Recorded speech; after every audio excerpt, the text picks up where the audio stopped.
Hello, नमस्कार. श्री स्वामी समर्थ. आज आहे कार्तिकी एकादशी आणि आज सकाळीच अशी देवपूजा छान झालेली आहे आपली. आणि आज उपवासासाठी मी कंदमुळे उकडून घेणार आहे आणि तीच खाणार आहे. तेलकट तुपट खाण्यापेक्षा कधीही पौष्टिक खाल्लेलं चांगलं आणि कंदमुळ्यासारखा पौष्टिक काही नाही.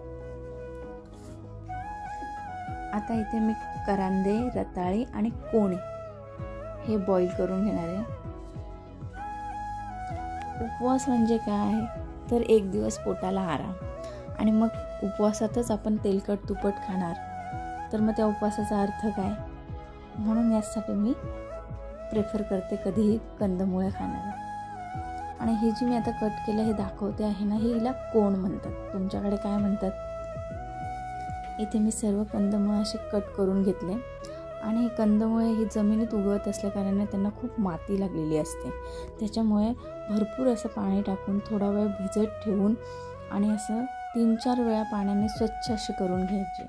त्याच्याने माती सर्व निघून जाते. आणि मी शक्यतो पातेल्यामध्येच बॉईल करते. कुकरला जर हे सगळे मिक्स कंदमुळे बॉईल केले तर रताळी जास्त शिजतात, कोणी कमी शिजतात, करांदे कमी शिजतात, असं माझ्याकडनं तरी होते. म्हणून मी प्रेफर करते की मी पातेल्यामध्येच बॉईल करून घेते. आता छान असं मी पातेल्यात बॉईल करायला ठेवलं आणि आता थंडी खूप वाढलेलीच आहे.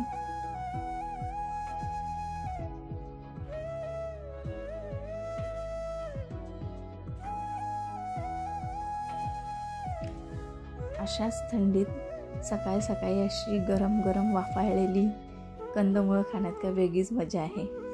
मी तरी देवपूजा झाल्यानंतर पटकनच सकाळी नाश्ता करून घेतला कंदमुळांचा.